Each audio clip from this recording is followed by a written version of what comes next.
اللهم صل وسلم وبارك عليه وعلى آله صلى الله وسلم عليه. مولاي صل على حبيبك المصطفى سلم يا ربي على نبيك المجتبى يا ربي على نبيك المجتبى صل على حبيبك المصطفى سلم يا ربي على نبيك المجتبى سلم يا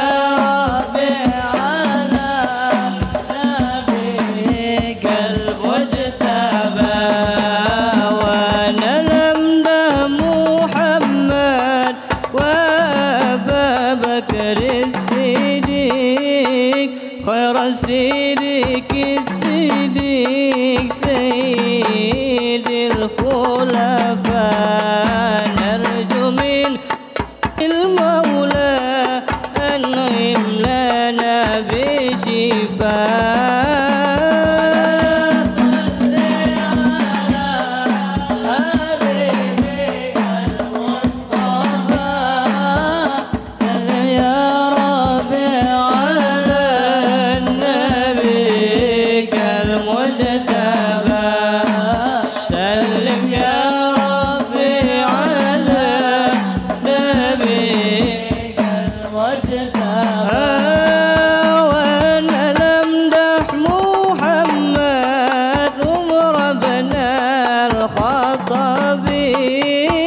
مبشرا بالجنة وبالعدل شاهرا نرجو من فضل المولى أصلح به حالنا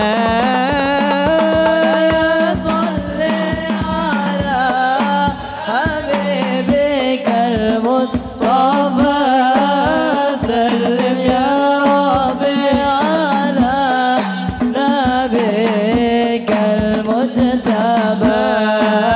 سلم يا ربي على نبيك المجتبى ونلمدح محمد عثمان بن العفاني كنز الهيا والإيمان ومشتكى ضعفاء نرجو من فضله ونلمدح محمد كرم العالي هيدرا سر النبي الولي وسيد الشرفاء نرجو من فضل المولى فرج به حمنا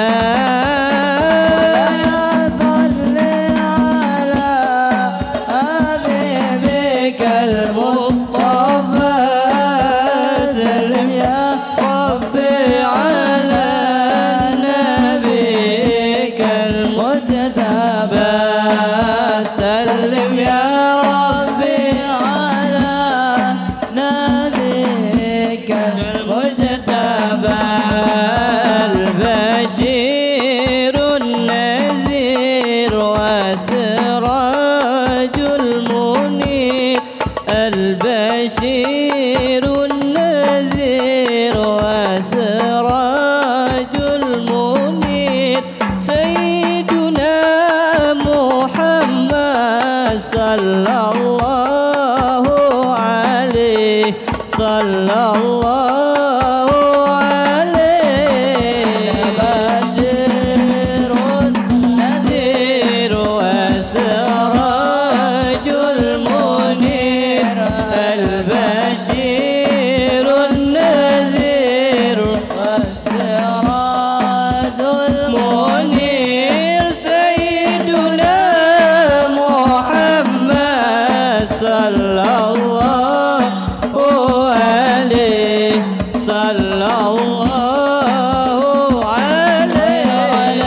جلني بوسلي قبل المانية يا بحر فتلي وتتعدلي جدني بوسلي قبل المانية جدني بوسلي قبل المانية خير البرية نظرة الله الله ما أنت إلا كذو العتية خير البرية نظرة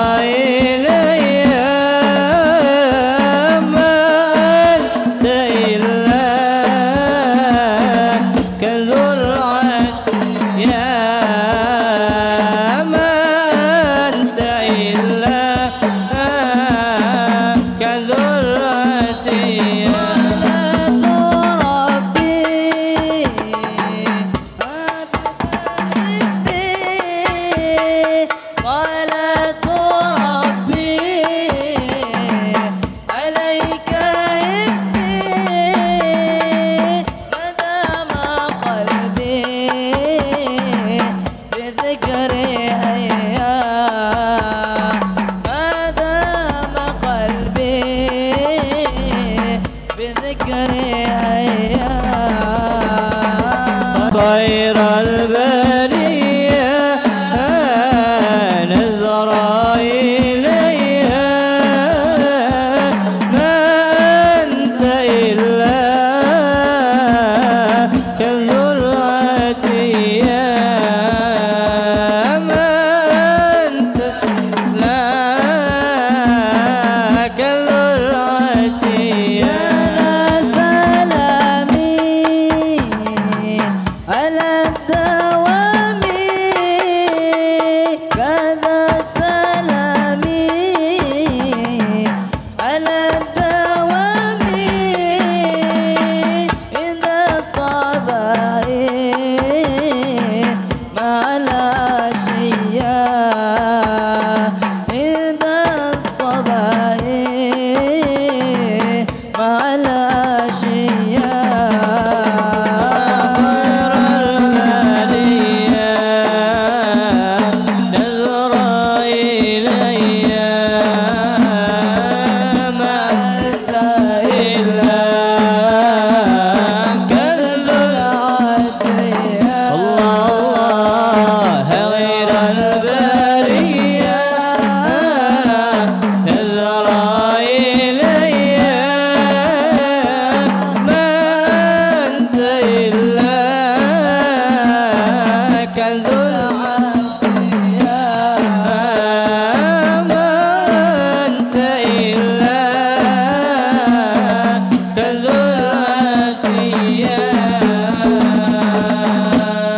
اللهم صل وسلم وبارك عليه وعلى آله. الحمد لله رب العالمين والصلاة والسلام على سيدنا مولانا محمد وعلى آله وصحبه أجمعين أما بعد رب يسير ولا تؤسر ربي تمم بالخير ربنا اشرح لنا صدورنا ويسر لنا أمورنا وأمور المسلمين واحلل عقدة من لساننا يفقهوا قولنا بسندنا المتصل إلى إمام الخاتمة الحفاظ الإمام جلال الدين السيوطي رحمه الله تعالى قدس الله سره وأدام النفع بعلومه وبركاته ونفحاته ومداته وكرامته في الدارين آمين. Kita lanjutkan kitab Jami' As-Shaghir nomor hadis 7527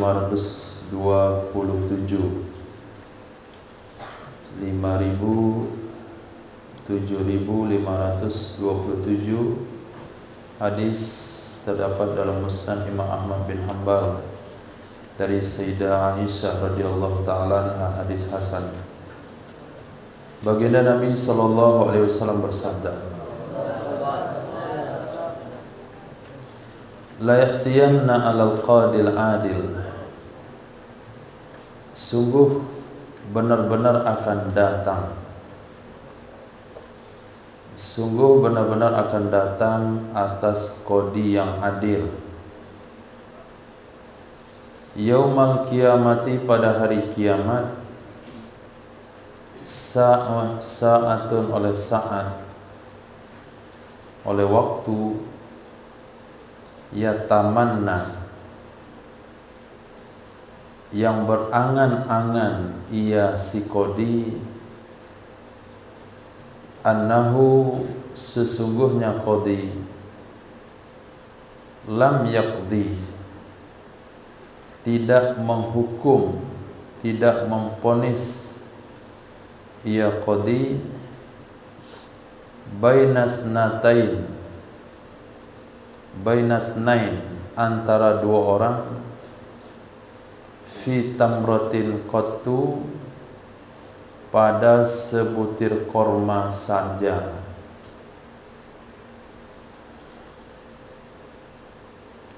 Ini yang akan terjadi nanti di akhirat kelak. Qadi yang adil, yang hari ini memutuskan kasus antara manusia, si fulan bersalah, dipenjara 20 tahun, 15 tahun, si fulan kena denda, si fulan potong tangan dan sebagainya. Nah, hak ini jatuh pada tangan si A, hak jatuh pada tangan si B. Kalau dia adil di dunia ini, maka pada hari kiamat ada satu saat nanti dia kepengen bahwasanya dia tidak mengadili manusia di muka bumi ini, walaupun itu hanya tentang kasus satu butir korma. Apa yang ingin Nabi sampaikan dalam hadis ini? Betapa beratnya menjadi seorang qadi walaupun adil. Ini yang menyebabkan Imam Abu Hanifah rela dipenjara sampai mati supaya tidak mendapat jabatan qadi.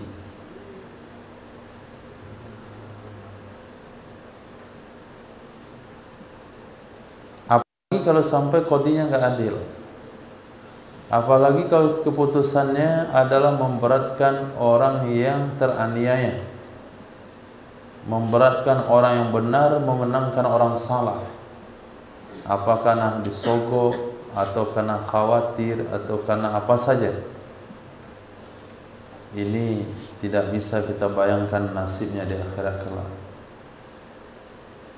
Salah seorang ulama, saya lupa namanya, Luqmanul Hakim kalau nggak salah, beliau sebelum meninggal dunia meminta anaknya mencium telinga kanannya dan mencium telinga kirinya.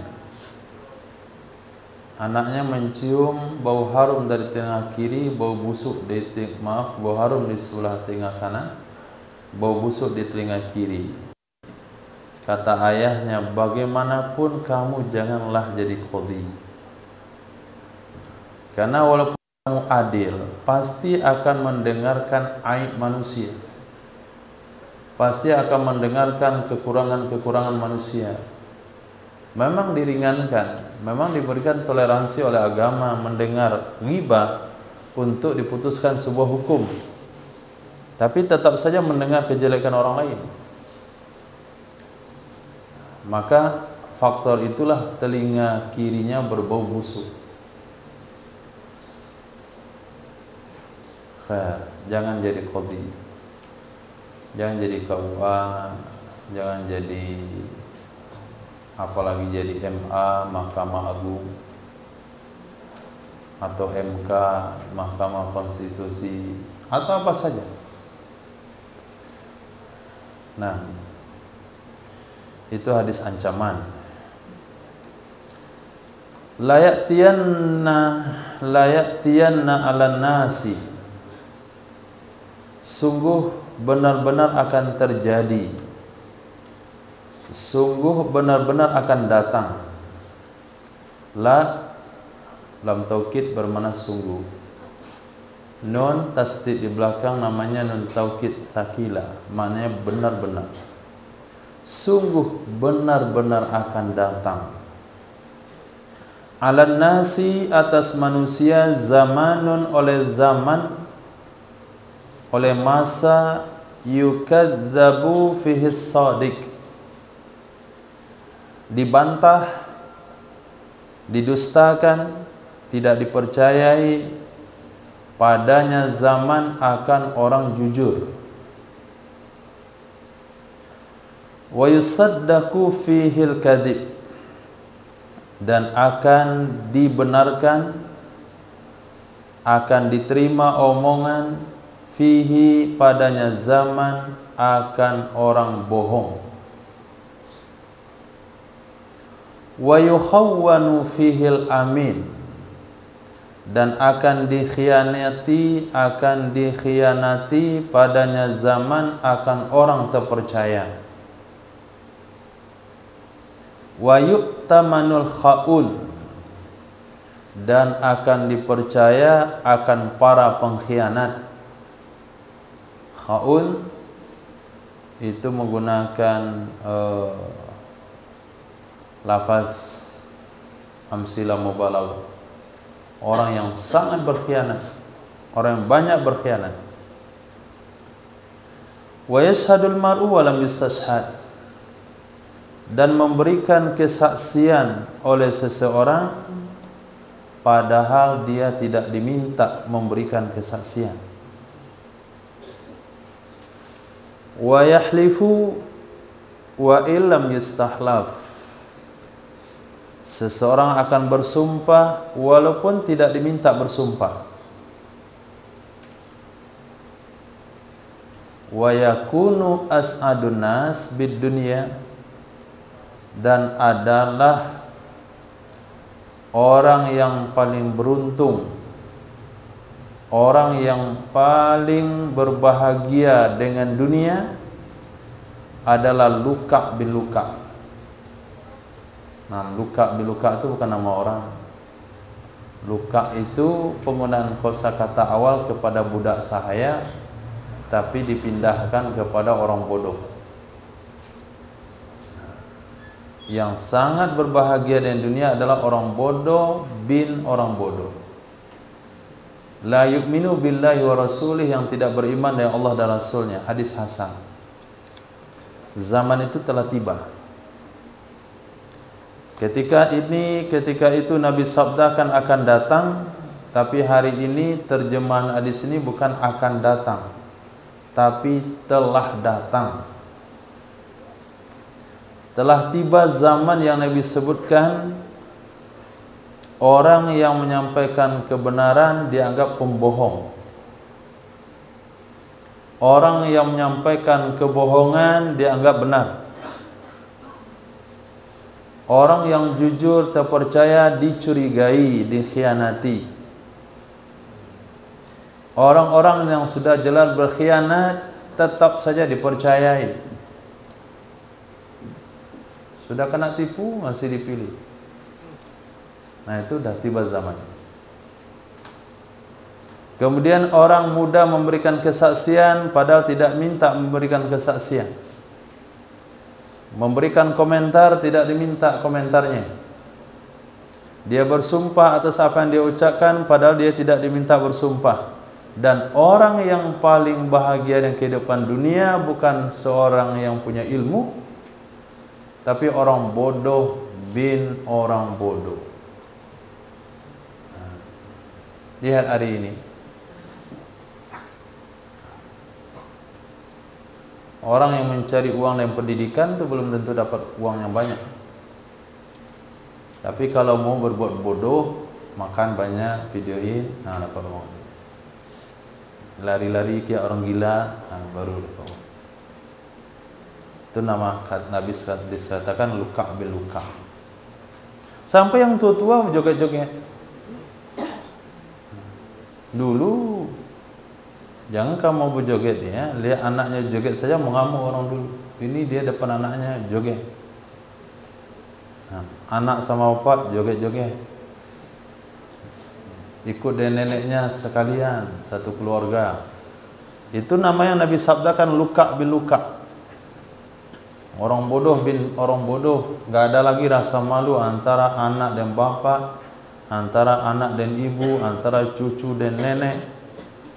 Cucu sama nenek bekerja sama melucu. Akhirnya dia menjadi orang yang paling beruntung dengan kehidupan dunia. Itu sudah terjadi. Nah, tapi belum sempurna. Sampai pada titik kesempurnaan, lihat nanti di bawah hadisnya.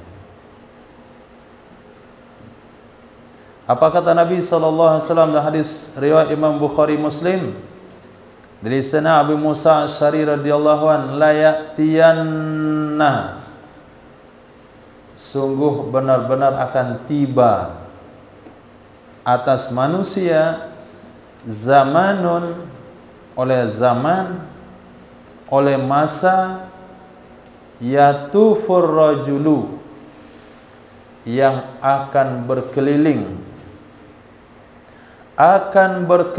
fihi, pada masa tersebut akan berkeliling oleh seseorang, rajul akan berkeliling oleh seseorang fihi, pada zaman tersebut, bis sadaqati, dengan membawa sedekah, minaz zahabi, dari emas.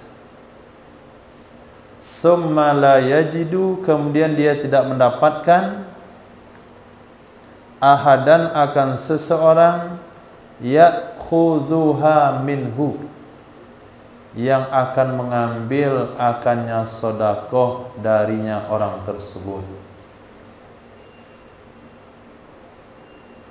Wa yurar rajulul wahid, dan akan dilihat seseorang laki-laki, rajulul wahid, laki-laki satu orang, yatsba'uhu, mengiringi akannya, mengikuti akannya, arba'una imra'atan, oleh 40 wanita.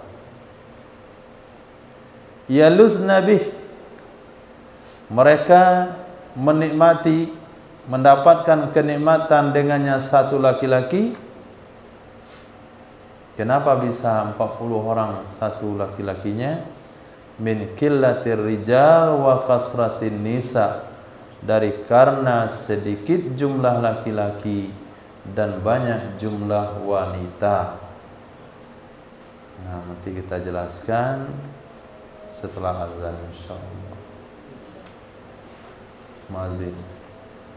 Alhamdulillah wassallallahu ala sayyidina maulana Muhammadin wa ala alihi washabihi ajma'in, amma ba'd. Hadis riwayatkan oleh Imam Bukhari Muslim. Nabi katakan akan tiba masa sebelum kiamat, yaitu orang-orang akan membawa sedekah. Di sini dikatakan emas atau uang. Dia pergi pagi keliling, siapa yang akan mau menerima sedekahnya. Dalam riwayat yang lain, sampai kepada satu orang, dia sampai kepada satu orang di sore hari. Lalu satu orang itu katakan, terlambat kamu datang membawanya. Kalaulah dibawa tadi pagi, kalaulah tadi pagi kamu datang, pasti saya terima. Tapi kalau sore ini kayaknya saya mau cari juga orang yang mau menerima sedekah saya. Itu akan terjadi nanti di akhir zaman. Dan zaman itu sudah hampir tiba. Kenapa dikatakan hampir tiba? Karena mungkin dulunya enggak terlalu lama.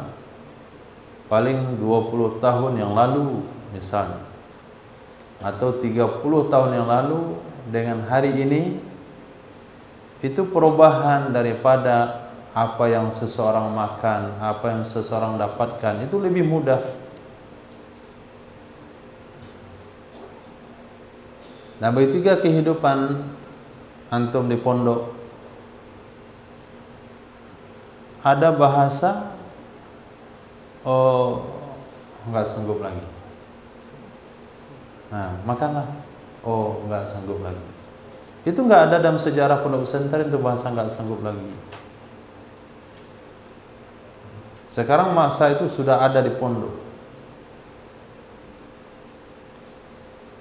Sampai pada nantinya orang kasih sedekah nggak ada lagi yang mau menerima. Ini dapat tanda akhir zaman. Ini bukan zaman di mana ketika Dajjal sudah dikalahkan dalam zaman 7 tahun atau 9 tahun kepemimpinan Nabi Isa atau Imam Mahdi Muntazir, bukan zaman itu. Ini zaman sebelum kiamat. Dunia ini akan melimpah. Hari ini masih ada yang minta sedekah, itu menandakan lumayan jauh lah kiamat.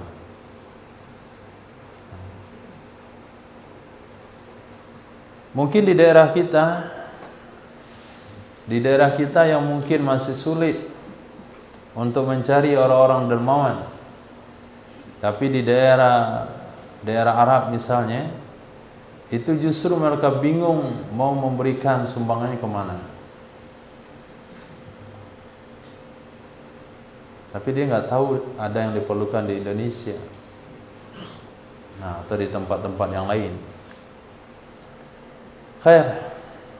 Jadi nggak perlu khawatir dengan dunia.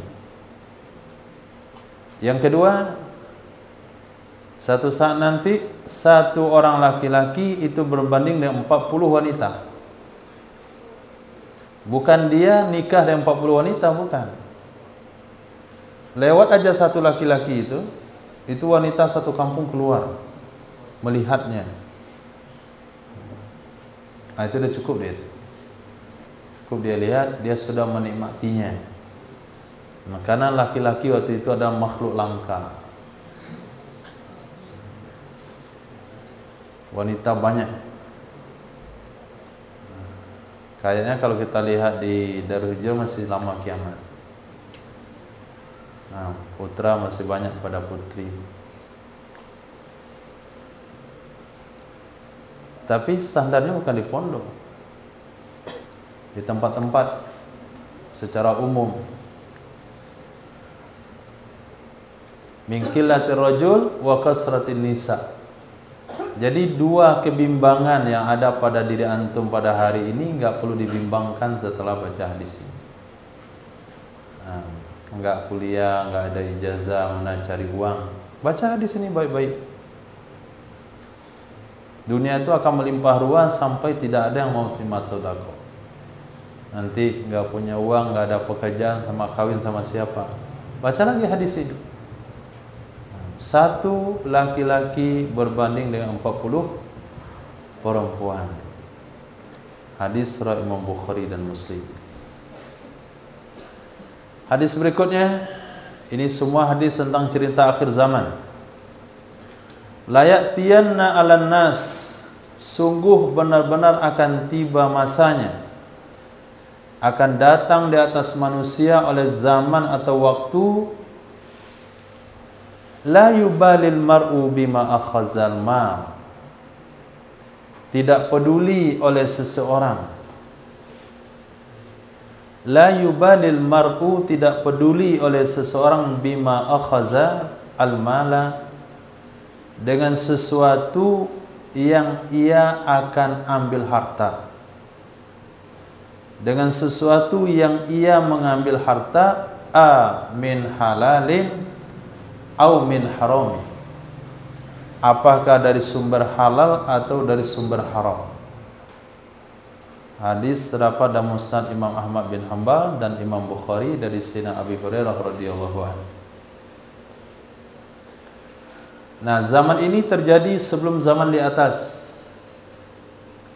Zaman di atas ketika zaman tidak ada lagi yang menerima sedekah, sesaat atau beberapa waktu sebelum zaman tersebut, yaitu zaman yang kita hadapi sekarang, zaman yang kita lewati hari ini, itu zaman yang mana manusia secara umum atau kebanyakan itu tidak peduli mendapatkan harta dari sumber halal atau sumber haram.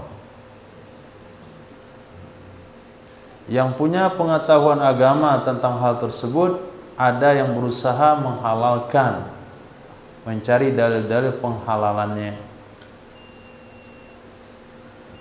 Yang tidak tahu gak mau bertanya soal usaha halal atau haram. Kenapa gak mau bertanya? Takut jawabannya haram. Ini menghalang usahanya. Mendingan gak bertanya saja, diam saja. Yang pada intinya dia gak peduli apakah mendapatkan makanan halal atau makanan haram. Imam Al-Maruf Al-Karhi, salah seorang ulama Rijal Qushairiyah, itu beliau saking terjaganya dari makanan halal dan haram, itu kalau ngambil makanan itu bergetar telunjuknya itu nggak bisa diambil. Ketika dia mengambil makanan hidangan, telunjuknya bergetar, dia akan tarik. Allah berikan sinyal. Ada juga sebagian ulama dia kunyah makanan haram, makanan syubhat, itu nggak bisa ditelan. Sama untuk punya daging korban yang kenyal, nggak usah kunyah telan, takut ngunyahnya dimuntahkan lagi. Ini kemuliaan yang Allah berikan.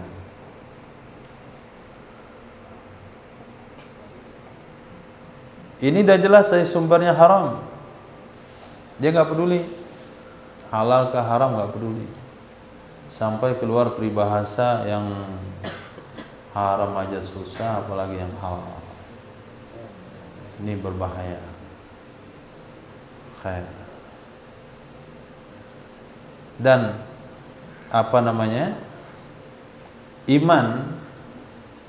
iman untuk menjaga makanan halal dan haram ini lebih diperlukan daripada iman untuk sekedar ibadah. Dalam artian seseorang yang sudah bagus ibadahnya belum tentu iman yang dia miliki untuk membaguskan ibadahnya itu belum tentu mampu menghalang dia terlibat pada yang haram sama syubhat. Buktinya dia sholat Jumat tapi sendal hilang. Nah, dia ikut sholat tarawih tapi sendal hilang. Kalau sekiranya iman muamalah itu lebih rendah daripada iman ibadah, maka nggak ada cerita hilang sendal di masjid. Tapi karena iman untuk muamalah, menjaga yang halal, yang haram, yang syubhat itu lebih tinggi kualitas yang diperlukan daripada sekedar sholat, iman untuk baca Quran, iman untuk duha, maka kita temukan orang-orang yang katanya ahli ibadah, duha juga, tapi korupsi juga. Sholat 5 waktu di kantornya, 5 waktu berjamaah, tapi tidak terima sogok juga. Jadi kata para ulama, iman untuk menjaga makanan halal dan haram itu lebih maksimal, itu dibutuhkan lebih kuat daripada sekedar untuk menggerakkan anggota tubuh beribadah kepada Allah Subhanahu wa ta'ala. Jadi ketika dia dihadapkan untuk melakukan perintah, meninggalkan larangan, lolos. Nah, iman yang sama bawa untuk mengambil hak orang atau tidak belum tentu lewat. Nah, hadis berikutnya Nabi SAW bersabda, ini juga sudah terjadi. Layatiyanna 'alan nas, sungguh benar-benar akan datang, akan tiba di atas manusia zamanun, oleh zaman, oleh waktu, la yabqa minhum ahadun, tidak tersisa dari mereka oleh siapapun, tidak tersisa dari mereka oleh siapapun kecuali akalar riba, dia telah memakan riba. Fa illam yakulhu, maka jika ia tidak memakan akannya riba, asobahu min ghubarih, ia akan menimpa akannya riba, dia akan mengambil akannya riba dari debunya riba. Ini zaman kita. Kita tidak terlibat dari riba, tapi pasti kena debu riba. Beli motor kontan, cash, itu perusahaan motor, dia terlibat riba. Motor dikirimkan dari Jawa ke Sumatera, transportasinya terlibat riba. Menginjak jalan aspal dibuat dari perusahaan, terlibat riba. Nih, baju yang kita pakai itu, baju gamis, sunnah Nabi, sorban, itu siapa yang buat? Perusahaan besar, dikirim mungkin dari Cina, mungkin dikirim dari tempat mana, transportasinya, perusahaannya, karyawannya, modal usahanya, itu riba.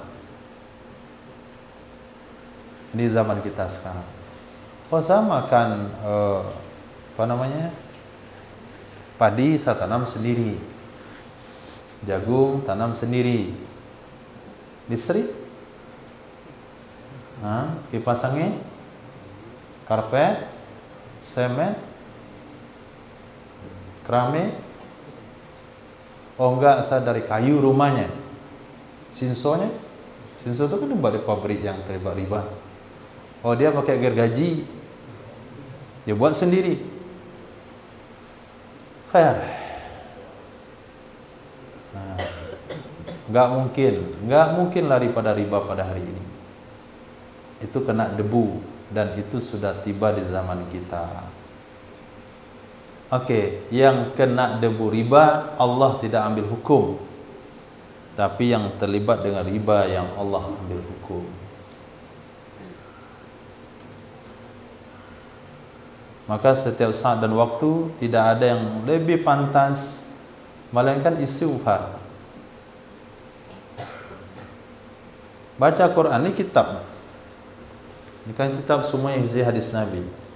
Belajar untuk agama. Ini dibuat oleh perusahaan percetakan.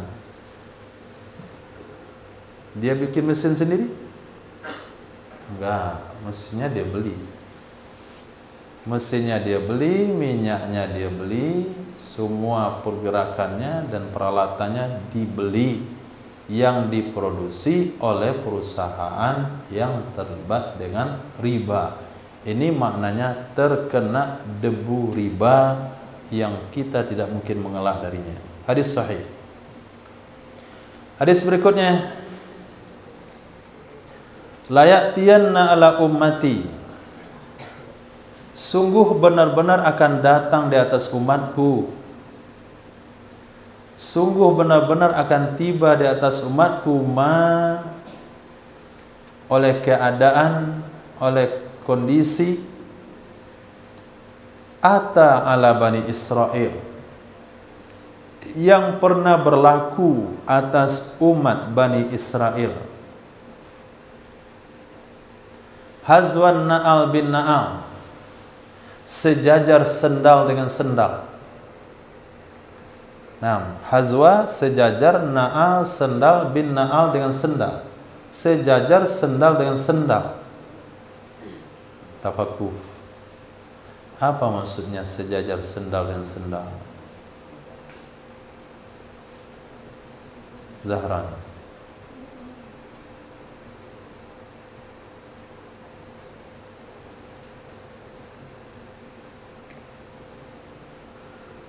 Fadil. Apa?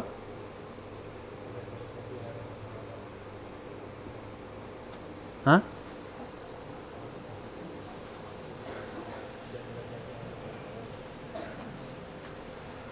Ilyas. Selangkah demi selangkah. Selangkah demi selangkah. Itu menunjukkan jarak. Maksud sendal dengan sendal adalah sama persis. Nah, itu berbahasa Arab. Sendal dengan sendal sama persis. Ketika Zahran jalan di depan menapakkan sendalnya, kemudian datang Apri meletakkan sendalnya di jejak sendalnya si Zahran. Itu mana Hazwan Na'al bin Na'al. Jadi kejadian yang pernah berlaku kepada umat Bani Israel itu akan berlaku kepada umat ini. Itu sebabnya, rahasianya kenapa cerita Quran itu Musa, Isa, Nabi Musa, Nabi Isa, cerita Bani Israel. Cerita Nabi Yusuf sekali saja dalam satu surah. Cerita Nabi Daud enggak terlalu banyak. Cerita Nabi Sulaiman juga sedikit. Cerita Nabi Adam enggak banyak juga, paling di juz 1 ya. Ada juz lain? Hah? Juz 8. Tapi kalau cerita Nabi Musa, Nabi Isa itu penuh Al-Quran yang ceritanya, diulang-ulang lagi, ulang lagi. Kenapa memang? Ternyata rahasianya Nabi sampaikan di sini, kejadian yang menimpa Bani Israel itu persis akan terjadi pada umat Nabi Muhammad sallallahu alaihi wasallam. Nah, tidak ada bedanya sama sekali, cuman pelakunya saja yang berbeda. Hatta kendatipun in kana minhum, jika ada dari mereka Bani Israel, man ata ummahu, seseorang yang mendatangi ibunya. Ata, mendatangi, itu bahasa sindiran, karena Nabi kita itu sangat pemalu sekali, lebih pemalu daripada anak gadis, sehingga Nabi mengatakan bahasa ata, maksudnya adalah menggauli. In kana minhum, jika ada di antara mereka Bani Israel, man ata ummahu, seseorang yang menggauli ibunya, ala niatan, terang-terangan,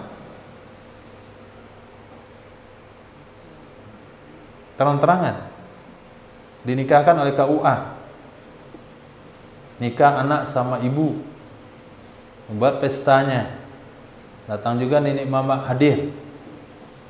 Nah, itu mana ala niatan.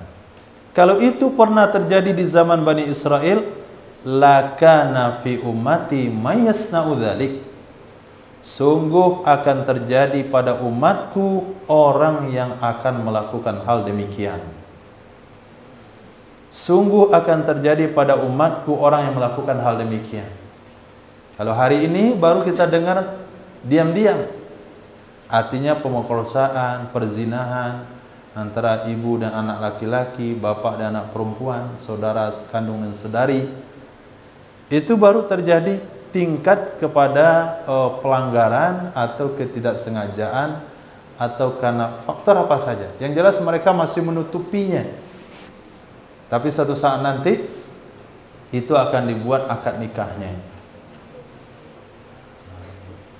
Akad nikah, selamat berbahagia bapak dan anak gadisnya, akad nikah tanggal sekian. Nah, itu yang terjadi di zaman Bani Israel. Umat ini akan mengalami hal yang sama. Wa inna Bani Israel tafarraqat ala sintaini wa sab'ina millah, sesungguhnya Bani Israel itu akan terbagi kepada 72 aliran. Sesungguhnya Bani Israel tafarraqat, itu akan terpecah belah akan terbagi kepada 72 kelompok. Wa taftariku ummati, dan akan terpecah belah umatku ala salasin wa sab'ina millah, atas 73 aliran. Kulluhum finnar, seluruh mereka dalam neraka, illa millatan wahida, kecuali satu kelompok, kecuali satu ideologi, kecuali satu keyakinan. Siapa dia? Ma ana alaihi wa ashabi, sesuatu yang aku berada di atasnya dan sahabat-sahabatku. Yang pertama yang perlu kita pahami, perbedaan perpecahan umat yang dimaksudkan di sini bukanlah cara ibadahnya. Apakah dia ikut Imam Syafi'i pakai kunut subuh, atau Imam Hanafi tidak pakai kunut subuh, atau ikut Hambali, atau ikut Maliki. Apakah dia ikut Maliki tidak batal wuduk bersentuhan dengan istri, atau Syafi'i yang batal wuduk bersentuhan dengan istri? Apakah dia ikut kepada tarikat Syekh Hasan Az-Zazili, atau tarikatnya Naqsabandi, atau Syataria, atau Zaman, atau Al-Haddad, atau Bab Bakir, dan macam-macam? Bukan itu yang memasukkan perpecahan. Itu perpecahan, itu bukan perpecahan, itu disebut dengan ikhtilaf. Ikhtilafu ummati rahmah, perbedaan pendapat di kalangan umatku rahmat. Kalau sekiranya hanya kita pakai mazhab Imam Syafi'i saja, maka akan susah orang melakukan tawaf. Takut bersentuhan dengan wanita, batal wuduk, wuduk lagi, batal wuduk, wuduk lagi, sampai 2 hari enggak selesai tawafnya. Tapi dengan adanya mazhab tidak batal wuduk bersentuhan dengan wanita asalkan tidak menyentuh, kita mudah. Berarti perbedaan pendapat itu adalah rahmat Allah. Tapi yang dimaksudkan di sini ada perbedaan keyakinan, perbedaan akidah. Jadi kata Nabi, akidah umat Nabi akan terbagi kepada 73 akidah. 72 dalam neraka, 1 akidah selamat. Dan semuanya mengakui merekalah yang satu yang selamat itu. Syiah mengatakan mereka yang selamat, Ahmadiyah mereka yang selamat, Mu'tazilah mengatakan mereka yang selamat, Qadariyah mereka yang selamat, Wahabi mengatakan mereka yang selamat, Mujassimah mereka mengatakan mereka yang selamat. Macam-macam akidah, 73 aliran. Nabi memberikan garisnya, yang selamat itu adalah ma ana alaihi washabi, orang yang mengikut sunnahku dan sunnah sahabatku. Ini perlu diluruskan, perlu dipahami secara detail. Orang yang mengikuti sunnahku dan sunnah sahabatku. Tidak masuk di sini aliran Wahabi. Kenapa tidak masuk Wahabi? Karena si Wahabi tidak terima sunnah sahabat. Dia tidak terima sunnah sahabat. Ketika azan Jumat 2 kali, itu kan bukan sunnah Nabi, itu kan sunnah Utsman. Itu kan sunnah Umar, bukan sunnah Nabi. Jadi dia membantah dengan sunnah sahabat. Dia merendahkan sunnah sahabat. Jadi yang selamat itu yang berpegang dengan sunnah Nabi dan sunnahnya sahabat. Khair, ada poin penting masalah Wahabi. Ketika Sayyidina Usama bin Zaid radhiyallahu taala anhu ikut dalam sebuah perperangan, apa kata Sayyidina Usama bin Zaid? Aku mengejar seorang orang kafir di medan tempur. Kemudian ketika dia terdesak, dia ucapkan dua kalimat syahadat, asyhadu an la ilaha illallah wa anna muhammadar rasulullah. Atau riwayat yang lain dia katakan la ilaha illallah. Karena sudah terdesak, Sayyidina Usama bin Zaid mengejarnya, langsung aja dipenggal. Mati orang itu. Padahal dia mengucapkan kalimat la ilaha illallah. Selesai perang, beberapa hari setelahnya, perjalanan yang jauh juga dari tempat tersebut, sampai di kota Madinah, diinformasikan kepada Nabi SAW. Riwayat yang lain, beliau yang ceritakan kepada Nabi. Karena merasa beban pemikiran, apakah benar atau salah yang saya buat. Ketika dia ceritakan, ya Rasulullah, saya kejar seseorang di medan tempur, ketika terdesak dia ucapkan kalimat la ilaha illallah. Nabi bertanya kepadanya, ataqtulu man qalaha? Apakah kamu membunuh orang mengucapkan kalimat la ilaha illallah? Apa jawaban Sayyidina Usama bin Zaid? Innama qalaha khaufan minas sila. Dia mengucapkan kalimat tersebut karena dia takut mati. Karena terdesak dalam perang, dia ucapkan karena terpaksa. Lalu Nabi bersabda, asyaqaqta sadrah, aqalaha amla. Apakah kamu sudah belah dadanya sehingga kamu yakin bahasanya dia ucapkan tidak dari dalam hatinya? Apa yang mau kita pahami di sini? Sayyidina Rasul sallallahu alaihi wasallam, sunnah beliau, ajaran Nabi Muhammad sallallahu alaihi wasallam menghargai orang yang pernah mengucapkan kalimat la ilaha illallah, tidak boleh dibunuh walaupun dicurigai dia mengucapkannya itu karena takut mati. Begitu juga ketika turun surah Al-Munafikun, bercerita tentang orang-orang munafik di kota Madinah. Kata Sayyidina Huzaifah ibn al-Yaman radhiyallahu anhu, saya diberikan oleh Nabi catatan namanya dan nama ayahnya, serta nama sukunya, kabilahnya. Catatan itu disimpan bersama Sayyidina Huzaifah ibn al-Yaman, sehingga sahabat Sayyidina Huzaifah ibn al-Yaman radhiyallahu an digelar oleh sahabat yang lain dengan sahibu sirri Rasulillah, pemegang rahasia Nabi. Maka di zaman Khalifah Sayyidina Umar bin Khattab radhiyallahu taala anhu, ketika ada orang masyarakat yang meninggal di kota Madinah, Sayyidina Umar melihat kalau Huzaifah hadir, beliau hadir menyolatkan. Kalau Sayyidina Huzaifah enggak hadir, beliau enggak hadir.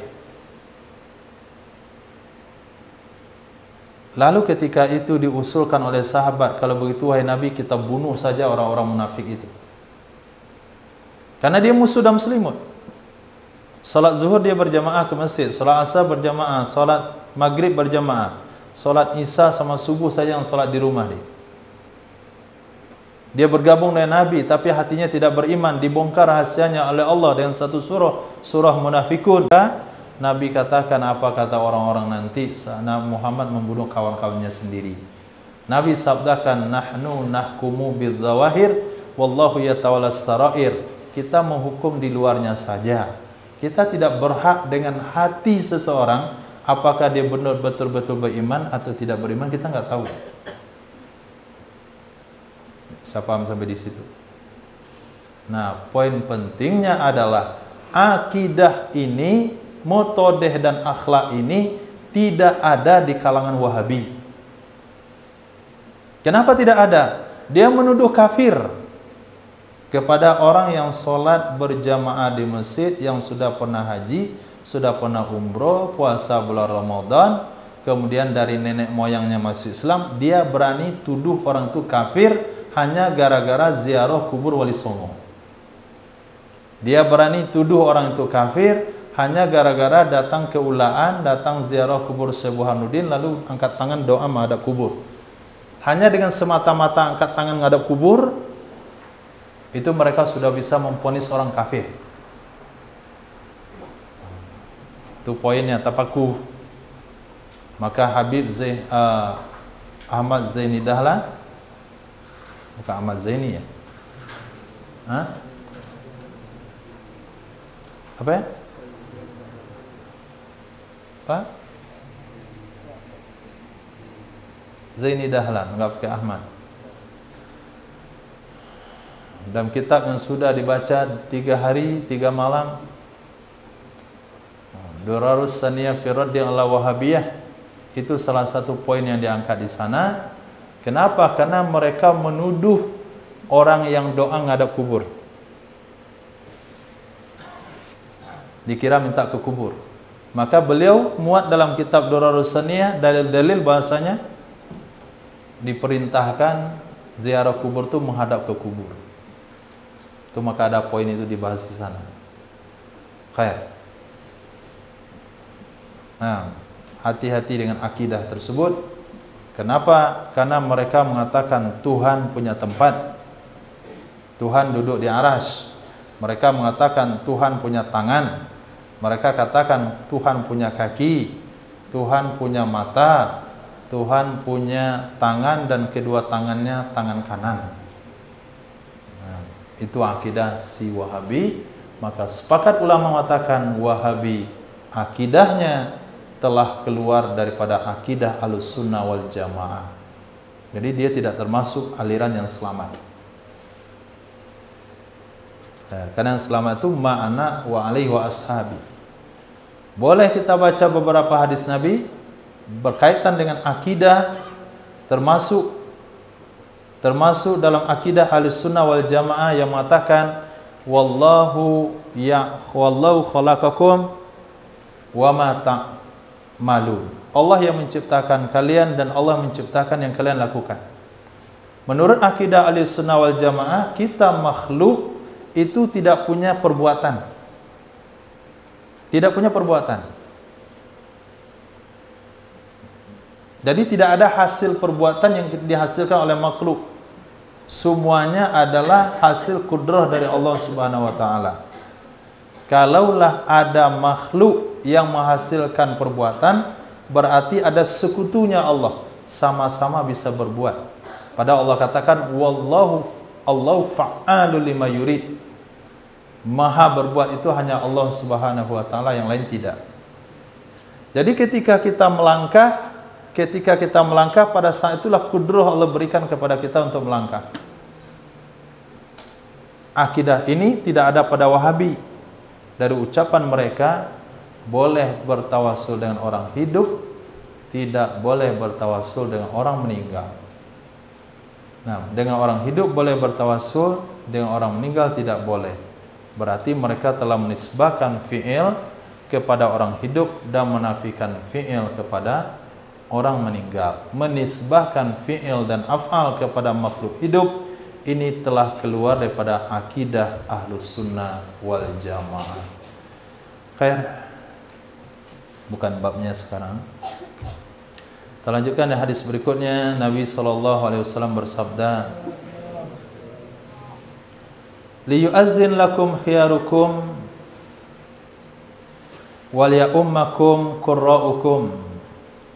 Hendaklah mengumandangkan azan bagi kalian. Hendaklah mengumandangkan azan bagi kalian oleh orang-orang baik di antara kalian.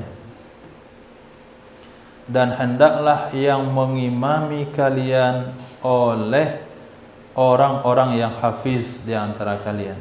Qurra'u, orang-orang yang hafiz, orang-orang yang hafal Quran. Jadi menjadi imam salah satu yang didahulukan yaitu yang banyak hafalan Qurannya. Tapi pembahasannya bukan hanya sampai di situ. Kenapa dalam kitab fikih kita temukan yang jadi imam itu yang pertama adalah orang yang lebih alim, diutamakan daripada hafiz. Sementara dalam hadis adalah hafiz. Karena qurra yang ada dalam hadis tersebut itu dinisbahkan kepada sahabat yang mafhumnya setiap mereka menghafal Quran dan mereka memahami kandungannya. Jadi semakin banyak hafalan mereka, semakin banyak penguasaan mereka terhadap hukum. Beda sama kita hari ini. Kita selesai menghafal Al-Quran tapi tidak memahami hukum agama dari hafalan. Karena kita hanya menghafalnya saja tapi tidak memahami maksudnya. Kalau sahabat radhiyallahu ta'ala anhu tidak. Mereka memahaminya dari apa yang mereka hafal. Liyakul kullu rajulin min udihati, hendaklah memakan oleh setiap orang daripada hewan korbannya. Liyakul, hendaklah makan, kullu rajul, oleh setiap orang, min udhiyati, daripada hewan korbannya. Beberapa makanan dalam Islam yang penuh dengan keberkahan, yang makruh kalau kita tinggalkan. Satu, makan sahur. Nah, tasaharu fa inna fis sahuri barakah. Makan sahurlah kalian, di makan sahur itu ada keberkahan. Yang kedua, iftar, berbuka dari puasa. La yazalun nas alal khair ma yuajjilul fitir. Manusia dianggap selalu meraih kebaikan kalau menyegerakan berbuka. Yang ketiga adalah memakan hewan korban sendiri. Memakan daging dari hewan korban sendiri. Kalaupun pengen bersedekah dengan hewan korban, jangan semuanya. Ada sebahagiannya yang kita makan. Di sana ada keberkahannya. Kata dokter, bapak tidak boleh makan daging. Tapi kalau daging korban dijamin tidak ada masalah. Karena Nabi sudah perintahkan. Ketika Nabi menunjukkan kepada kita bagaimana pentingnya memakan daging korban, pada Hajjatul Wada Nabi berkorban 100 ekor onta.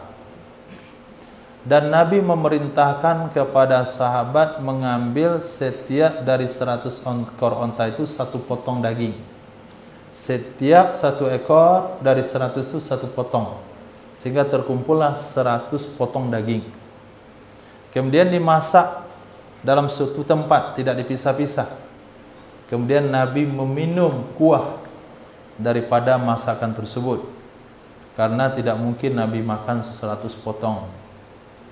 Nabi minum kuahnya, dan Nabi bersabda, meminum kuah daging itu sama dengan memakan dagingnya. Ini menunjukkan kepada kita bagaimana pentingnya memakan daging korban yang kita korbankan. Kan cukup saja Nabi ambil dari satu ekor. Tapi Nabi ajarkan, tunjukkan kepada umat, satu potong dari setiap satu ekor dari 100 ekor. Kemudian dimasak di satu tempat. Jadi Nabi pengen mengambil, pengen meminum, atau mengambil berkah dari setiap hewan korban yang dikorbankan. Khair. Liyakul ahadukum biyaminih, hendaklah makan oleh salah seorang kalian dengan tangan kanannya. Wal yashrab biyaminih, hendaklah dia minum dengan tangan kanannya. Wal ya'khuz biyaminih, hendaklah dia mengambil dengan tangan kanannya. Wal yu'ti biyaminih, hendaklah dia memberi dengan tangan kanannya. Kenapa Nabi perintahkan kita dalam 4 hal ini secara khusus? Makan dengan tangan kanan, minum dengan tangan kanan, memberi dengan tangan kanan, menerima dengan tangan kanan. Karena sesungguhnya syaitan, dia makan dengan tangan kiri, minum dengan tangan kiri, wa yu'ti bisimalih, dia memberi dengan tangan kiri, wa ya'khudhu bisimalih, dan setan mengambil dengan tangan kirinya. Liya ummakum aksarukum qira'atan lil Qur'an, hendaklah mengimami akan kalian oleh yang paling banyak di antara kalian qira'atan lil Qur'an, hafalan Qur'annya. Hadis berikutnya, liya ummakum ahsanukum wajhan. Tapi kalau seseorang dengan tampaknya tapi akhlaknya tidak baik, dia akan jelek dengan sendirinya. Bagus penampilannya, postur tubuhnya, wajahnya dan semuanya, tapi kalau nggak punya akhlak, bicara kasar, tindakan kasar, semua serba dilempar dan sebagainya, itu semua orang kampung membicarakannya. Si fulan akhlaknya jelek. Maka tidak langsung orang akan memandangnya dengan jelek. Tapi ketika akhlak baik, perilaku baik, lama-kelamaan kebaikan akhlak dan tingkah laku itu akan menutupi sedikit demi sedikit daripada kekurangan yang ada pada tampannya.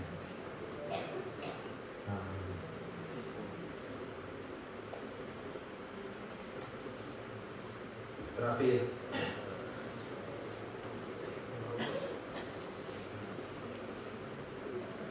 la ya'ummanna hadzal bait, sungguh benar-benar akan memimpin. Ya ummanna, sungguh benar-benar akan memimpin. Hadzal bait, akan ini Ka'bah. Akan ini Ka'bah. Maksudnya bukan Ka'bah dikendalikan, tapi terhadap ini Ka'bah. Jaisun, oleh pasukan. Yalzunahu, mereka akan memeranginya Ka'bah. Mereka akan memerangi Ka'bah. Ini terjadi sesaat sebelum kemunculan Imam Mahdi Muntadhar. Hal ini terjadi ketika listrik dan teknologi tidak ada lagi. Jadi ada orang-orang dari suku apa dikatakan itu? Romawi, suku yang mukanya datar, Mongol. Nah, jadi ada pasukan Mongol. Mongol itu sampai hari ini mungkin menyebar di mana-mana. Yang ciri-cirinya datar, mukanya datar. Kayak apa? Kayak perisai. Matanya timbul keluar datar begitu saja.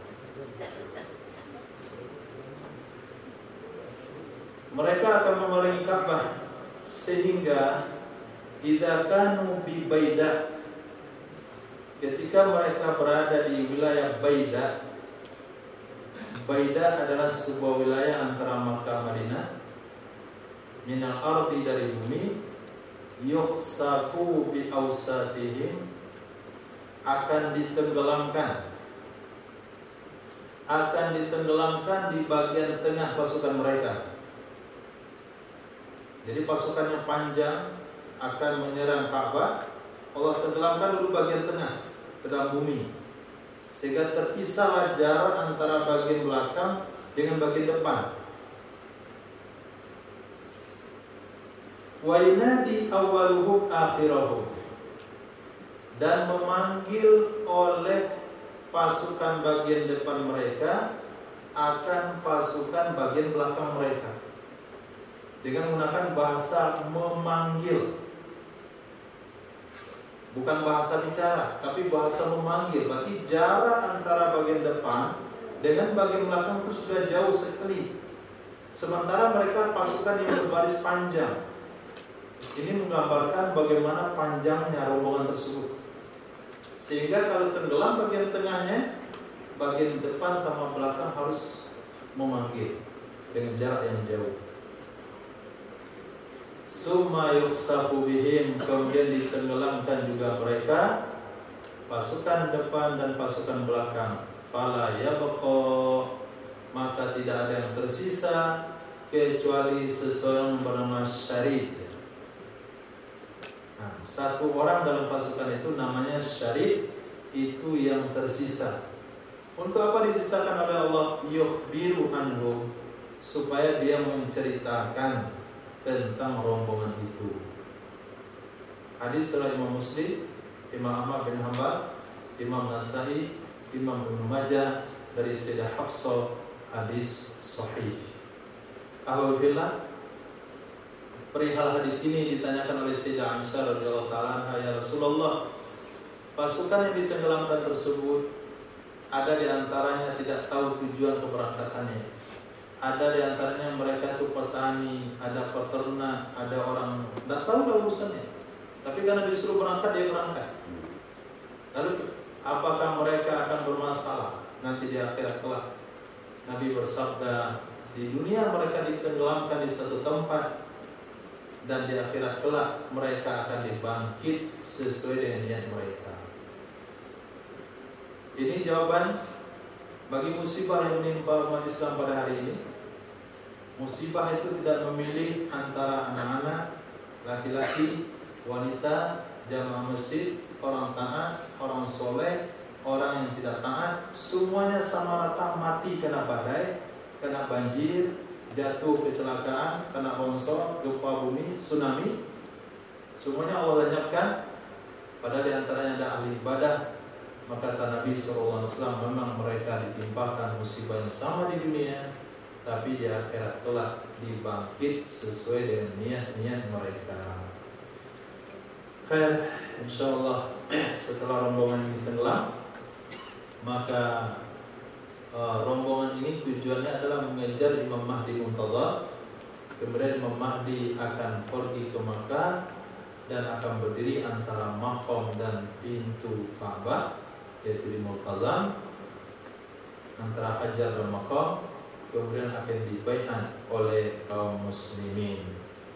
Nabi bersabda, kalau kalian mampu membaiatnya pada saat itu, maka baiatlah beliau walaupun harus merangkak di atas salju.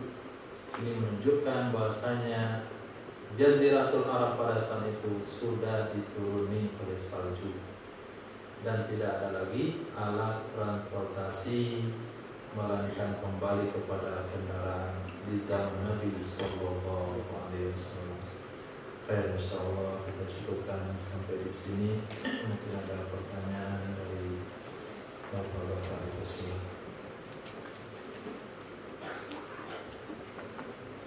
Allah karim, ya Allah. Bismillah.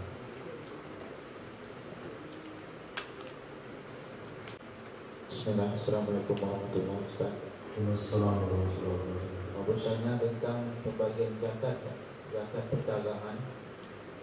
Tetapi orang yang berdagang ini dia lagi terlilit hutang. Itu bagaimana cara solusi keluarnya? Jazakallah. Zakat perdagangan dihitung ketika kita mulai usaha. Artinya perhitungan modal, perhitungan keuntungan, dan perhitungan barang-barang yang masih sisa. Itu harinya, tanggalnya persis di mana seseorang memulai usaha di tanggal yang sama 1 tahun lalu. Maka penting mencatat kapan mulai berusaha. Kalau sekiranya usaha kita itu ada kemungkinan wajib zakat. Misalnya dia buka kedai sembako atau pacar balak, perlengkapan rumah, dibuka tanggal 1 bulan Rajab 1446 Hijriah. Maka tunggu 1 tahun ke depan, 1 Rajab, hitung semua isi kedai. Berapa keuntungan, berapa uang, berapa nilai-nilai barang, total semuanya. Kalau senilai dengan 85 gram emas, berarti dia kena zakat 1/4 dari 1/10, 1/40, atau 2,5%. Nah, bagaimana caranya? Kalau mazhab kita, kalau sudah tiba hari yang sama, itu wajib dihitung. Kalau sudah sampai 1 nisab, wajib dikeluarkan zakat walaupun dia terlilit hutang. Karena mazhab Imam Syafi'i, hutang tidak menghalang kewajiban zakat, kecuali kalau dia pindah ke mazhab lain. Nah, mazhab Imam Abu Hanifah misalnya, yang mengatakan hutang menggugurkan kewajiban zakat. Tapi nggak boleh asal pindah, melainkan dengan mempelajarinya secara lengkap bab zakat menurut pemahaman Imam Abu Hanifah. Baik, sekarang dia pilih pakai mazhab Imam Syafi'i saja. Hutang itu tidak menghalang kewajiban zakat. Nah, solusinya adalah dia bayar hutang sebelum hari perhitungan. Hari perhitungan nilai barang adalah tanggal 1 bulan Rajab. Maka bulan Jumadil Akhir dia sudah lunasi hutang. Dari keuntungan diambil, dari keuntungan apakah jual barang sedikit, kemudian dia bayarkan hutangnya di bulan Jumadil Akhir sebelum datang bulan Rajab. Nah, ketika datang bulan Rajab, dihitung nilai kekayaannya tidak sampai 1 nisab. Maka berdasarkan cara seperti ini, dia tidak wajib zakat karena memang tidak sampai 1 nisab. Asbab sudah dibayarkan ke hutang. Tapi kalau terlambat bayar hutang, tiba tanggal 1 Rajab, dihitung kekayaan sampai 85 gram emas. Ini bagaimana wajib bayar hutang walaupun hutangnya adalah 100 gram emas. Nisab dia, kekayaan dia cuma 90 gram emas.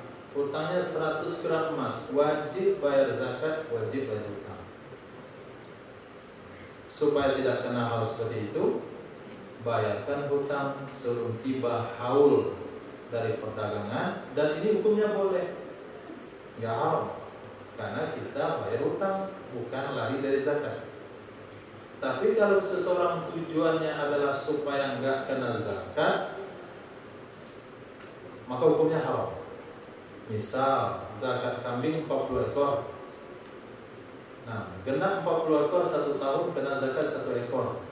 2 hari sebelum 1 tahun dia sembelih 1 untuk makan. Dia jual 1, dia sedekahkan 1 ke anaknya. Nah, maka dia amalannya tersebut, usaha dia lari daripada kewajiban itu, hukumnya haram. Walaupun sedekahnya sah, walaupun jual belinya sah, karena dia kerjakan sebelum tiba waktunya. Tapi kalau untuk utang tidak. Tapi kalau untuk yang lain, dia dianggap berdosa karena lari daripada kewajiban zakat. Kata dia, nanti tunggu 2 hari lagi. Ini genap kambing saya 1 tahun, mesti 1 ekor dikeluarkan untuk zakat. Zakat kan sama orang lain dan tidak boleh dibagikan kepada keluarga. Nah, mendingan daripada orang lain, mendingan saya sedekahkan saja 1 ekor kepada keluarga sebelum tiba waktunya. Ini hukumnya haram. Kenapa? Karena lari dari kewajiban zakat. Nah, baik, insyaallah cukup. Mohon maaf kalau ada salah dan gagal. Subhanallah wa bihamdihi, subhanallah wa bihamdika, asyhadu an la ilaha